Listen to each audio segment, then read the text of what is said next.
distance in the light, vibration of a thundercloud. Hello, loved ones. This is Matt Stevens, and this is the My Sober Addiction podcast. And we are happy, healthy, wealthy, loved, and free. And loved ones, I want to begin with an apology for last week. I did not do an episode last week. The reason being is I went on a big family reunion vacation kind of thing. We all went to the beach. It was the lovely Kitty and I with my kids and my dad. And of course, we met up with my wonderful Aunt Dana and her crew. And then it was just a bunch of us, cousins, their kids. I mean, it was really nice. It was very nice. So, but I do apologize because I should have recorded a podcast before I left, and I didn't. And then I thought, well, we're getting there on a particular day. I'll be able to get it out. Well, that's being a little ambitious. You know, you're thinking, well, we'll get there and I'll have time to put something together, even if it's just something small. Well, yeah, right. It sounds good anyway, right? It's like, yeah, that's not going to work. But anyway, so that loved one is, that's all I got. I do apologize though. But the family vacation was fantastic. And while I was gone, I had to reflect some, right? Because there were times during active addiction that things like that went on and I was not a part of.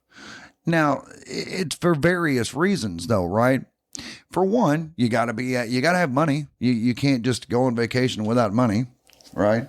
And another thing that we've talked about is that one of the things that we're so thankful for now that we are free from addiction is that we are actually able to leave town, leave the hustle, leave the grind, leave our dope dealer for a week. Because back then in those days, you couldn't come off of the hustle for a single day because you'd get behind and then end up dope sick or whatever. You certainly couldn't leave for a week. You got to stay on the hustle. You got to stay close to your dope man. You got to always be on that. So it's something that whenever I'm there, and I don't want to say without a care in the world, but certainly no concerns, no worries of that nature, I can relax and just enjoy time with the family. And it was fantastic.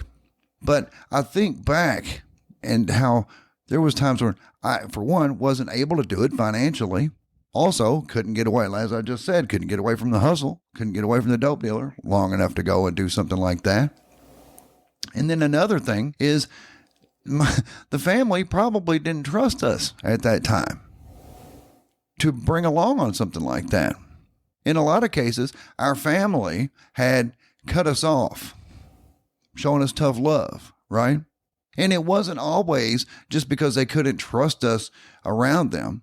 Meaning, in a lot of cases, people think when we say, well, our family blocked us out because they couldn't trust us, we always assume that means they couldn't trust us to not steal from them or something like that.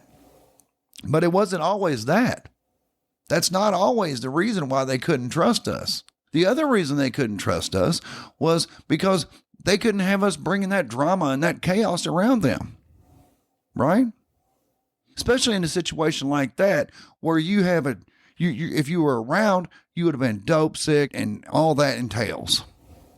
And it would have been, just dope sickness, everything that goes with that, the vomiting, the diarrhea, the not being able to move. But then again, the not being able to sit still either because the legs kicking and jerking and just all of that. You couldn't have gone on something like that. And even if you had have, it would have been bringing a crap ton of chaos and drama around them. So it's like there's so many reasons why you couldn't have done something like that during active addiction. So I'm just so thankful. And I realize how far I've come. And it doesn't take that long. Once we finally get to the point where we've had enough and we want to get sober, and so we do what we got to do, we go get in treatment or whatever the case may be, whatever your plan of action is, And then we come out of there and we get a job and we start rebuilding our life. It doesn't take long, does it? It really doesn't take long to start rebuilding that life. Start rebuilding those relationships, beginning to earn that trust back. And it's like now I'm at the point where I can go on those trips. I can afford to go. That's one thing. But two, they actually want me to be there because they know I'm not bringing drama. They know I'm not bringing a bunch of nonsense because I'm not in active addiction. You see, when we talk about our family and they trusting us, a lot of times it just means, like they'll say, you'll hear people say, well, my mom wouldn't even trust me in her house. And it's always assumed that they mean, well, they couldn't trust you not to steal something to buy dope with. And that part is very true. I mean, thankfully, I never had to do that, but I know there's a lot of people that did. However, that's always what's assumed when we talk about our family couldn't trust us to be around. But it's also, they couldn't trust us to not bring a bunch of garbage with us. Drama, chaos, and all of that. So I was doing a lot of reflecting off and on when I had time to. But I was doing an awful lot of reflecting on that and hanging out with my kids and realizing I have an amazing relationship with a normie. And it's just life gets good and it doesn't take that long. And loved one, that's what I want you to include in your story when you're telling your story, is how you were able to rebuild your life. You were able to mend those relationships and how it didn't take as long as you might have thought it would have. Because in a lot of cases with our family, and I know this isn't true for everybody, but in most cases with family, they do love us. They just want us back. They just want us to be healthy and happy and free. Like our mantra, I am happy, healthy, wealthy, loved, and free. But we can't really blame them for not wanting us to bring all that around. Never mind the fact that they couldn't trust you around their wallet. It's like if when you were in active addiction, if you showed up to some family function and all of a sudden everybody hides their purses and wallets or keeps them in real close proximity. Never mind that part. That's the obvious one. I'm talking about the fact that they trust you to not bring chaos and madness into their vicinity. So I'm just so thankful to be able to go on vacation. Financially, I'm thankful that I'm financially able to do it. I'm thankful that I can get away from the hustle because there is no hustle for me anymore. But I'm thankful that my family trusts me to come around and not bring a bunch of nonsense with me. Family trust. And I'm talking about the family unit as a whole. We got to work our way back into the fold. It's not that we were necessarily completely excommunicated, but we were definitely pushed out, and for good reason. But once we are back in, and we are now rebuilding that relationship, and we got to understand that it takes time to build that trust back. But as bad as you want to build that trust back, they want you to build that trust back. They want to give you that trust. Please understand, dear loved one, I am speaking in general terms. I do understand that there are some people out there whose family does not care how good they're doing now. They just don't want anything to do with them. But it says, Joy said in the last episode, if you have people in your life that won't let you back in, even after you have gotten sober and have gotten your life back together and you have proven yourself, if they still won't let you back in, that might be a good thing. That could be a blessing in disguise. So we do have to just be grateful for what we do have. I'm so thankful that I was able to go on vacation. Really. Yes, I should have had an episode out last Monday, but I didn't. So there's that. But I've been doing a lot of reflecting, and I realized that the vast majority of people who listen to me, in some cases, they're loved ones of addicts. And in other cases, they are addicts who are in recovery. I'm not real sure if there are any people who are in active addiction listening to this podcast. If they are, they're quiet. But of course, I would love to think that there are people who are in active addiction who would listen to this podcast and get inspired to go get in treatment. Yes, that would just, I would just love to hear that. But I know that that's not how it works. I'm encouraging you, when you tell your story of recovery, when you tell your story of how bad off you had gotten, and then you tell your story of how you got sober, and you tell your story of just victory over addiction, and how it's a victory you have to claim every single day. Every single day, you have to do it all over again. And yes, it gets easier every day. And that's what I would like to encourage you, dear loved one, to include in part of your story, is how it gets easier. It gets easier every single day. It never goes away, right? But it does get easier. And we get back a lot faster than we would have ever imagined. A lot of addicts, when they start looking at the prospect of getting sober and maybe rebuilding relationships with their parents or their kids or somebody like that, or siblings, they think it's going to take an incredible amount of time to rebuild that relationship. But then, in most cases, we are very pleasantly surprised to see that it really didn't take that long.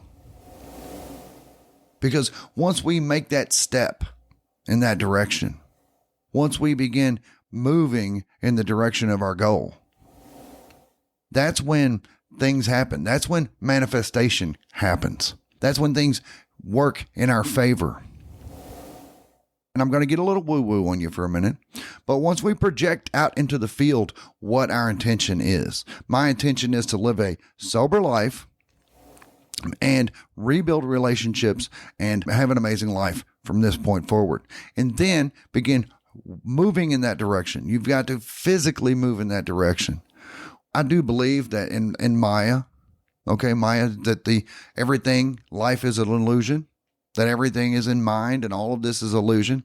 However, this is the reality that we are occupying right now. It is a physical reality. So therefore, we must make physical steps. You can't just think it up. Like with the law of attraction, it says to manifest by broadcasting into the field your positive intentions and keep positive thoughts going and focus on your goal. Yes, that's all true, but you must also physically move in that direction, make steps in that direction. If that's checking into rehab or whatever the case may be, physically begin moving, and that's when the manifestation will come to you. So if it's getting our life back on track, rebuilding our life, getting a decent place to live, rebuilding our relationship with our families, we begin moving in that direction. It's unbelievable how fast it happens. As I was saying a minute ago, when we begin thinking about the prospect of that, we think, wow, it's going to take a long time. It's going to take a very long time for me to rebuild those relationships. It's going to take a very long time for them to ever trust me again. And for them to, for 100% full-on trust, yeah, it probably will take some time. But as I've said, you didn't lose all that trust overnight. You ain't going to gain it back all overnight either. So there's that. But it doesn't take as long as we think. I'm still sometimes amazed at how it's almost as if my family forgot. I mean, really, my mom, God bless her, my mom still tells me sometimes how proud of me she is that I overcame heroin addiction. And I really do appreciate that. My other family members, they mention it from time to time, but not much. And I don't expect them to. I don't want them to. But it is almost as if they forgot. And dare I say, it's almost as if it never happened, because I finally began moving in the direction I wanted to rebuild relationships. I did. I got clean, I got sober, and I started talking to them again. And it's amazing how excited they are. They're like, oh, wow, he's back. Matt's back, right? And that's what a lot of people don't understand is how fast things happen. We're only looking at the hopelessness of the addiction. We're only looking at the hopelessness of withdrawal. It's like, man, I don't know if I'm going to be able to come out of this. And that's another thing we talked about with Joy in the last episode, was how it is amazing, because everybody thinks, yeah, I know there's lots of people who have overcome addiction, but my case is different. It's going to be impossible for me to beat this. But it's not. We do it. We do recover. I know that sounds like a bumper sticker. It's because it is a bumper sticker. We do recover. But we do. And then we recover our relationships with the people that matter. Like going out to dinner and there's like 16 of us. Yeah, big party of 16 out to dinner. It's fantastic. So nice. Looking out at the ocean. Literally all of us at dinner together on a pier type thing overlooking the ocean. It's like a dream. So I want to encourage you, dear loved one, include that in your story when you talk to people. Like if you give a lead at a anonymous meeting, include that. Don't just include how bad off you were and what you had to do to go through to get sober, and then how you relapsed, because relapse is part of recovery. It is. But when you include all those things and all those victories, also include the victory of how you got your relationships back with your family, with people that love you. And a lot of times they don't want anything from you except to see you doing well. That's all they want from you. Why? Because they love you. People out there need to hear this. That's what I'm saying, dear loved one. I am encouraging you, when you share your story, make sure you put that in there. How good it is with your family, or just loved ones in general. How quickly it came about, and how they just wanted you to be healthy. Also, dear loved one, if you have little victories that you want to share, but you really don't have anywhere to share them, as I've mentioned before, Clive, our good friend Clive, has started us a WhatsApp group. It's completely free. You can join it. The link to that is in the show notes here. I'm very much encouraging you to get on there, and we just prop each other up. We talk about anything on there, though, really. We can talk about a lot of different things. It doesn't have to be victory over addiction. We are very complex beings, us humans. I mean, yes, this podcast is about addiction, sure, but we've all got other things going on in our lives. So if you need a place to share and just to share your victories and maybe get some encouragement from other people, then yeah, you can always join the WhatsApp group and chat with us and all that kind of stuff. It's good. It's very good.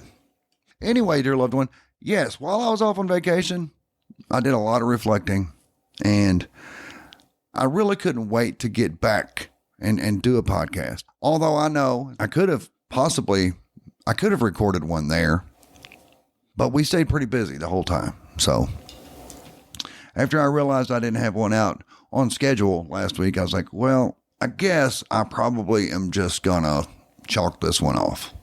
It happens. Anyway, dear loved ones, if you have not found me yet on YouTube, please do so. It is Matt Stevens, MSA, and also on X, Matt Stevens, MSA, for My Sober Addiction. The YouTube channel is going to be renamed very soon. I'm not sure what I'm going to rename it to. Obviously, you'll be the first ones that hear about it, the name change, whenever I do it. Because on there, I don't really talk about addiction. and my very candid talks are becoming a little bit more. Actually, I'm going to do more in the videos as far as sharing photos and video, other video and all that kind of stuff. That's turning more into a thing all on its own. So I really need to name it something else now. So if you have not found me on there yet, it's still Matt Stevens MSA. And once I do change it, I will definitely let you know. Also, dear loved one, if you have decided you want to be a guest on here, or if you have someone that you want to suggest to be a guest, that would be great. Just hit me on the Chat with Matt feature in the show description. Just please understand and remember, I cannot respond back to those messages. So if you choose to reach out to me at that way, then please give me a way to contact you back, either an email address or somewhere on social media, something. But really, I would really prefer if you get a hold of me on X, again, Matt Stevens MSA, or you can go to the mysoberaddiction.com website and find me there, because in either case, you're going to find me and you can reach me. And if you want to talk about something, or if you just want to make a suggestion for a topic, that would be good too. Yeah, that would be very good. And also, one last thing, just kind of funny, that last episode I did with Clive, we had mentioned the book, Make Your Bed. And the lovely Kitty and I were at a thrift store a couple of weeks ago now. And what did I see there in the books? But Make Your Bed by Admiral William H. McRaven. And I want to read the back of the book to you real quick, just on the jacket. It says, if you want to change the world, start off by making your bed. It says, if you make your bed every morning, you will have accomplished the first task of the day.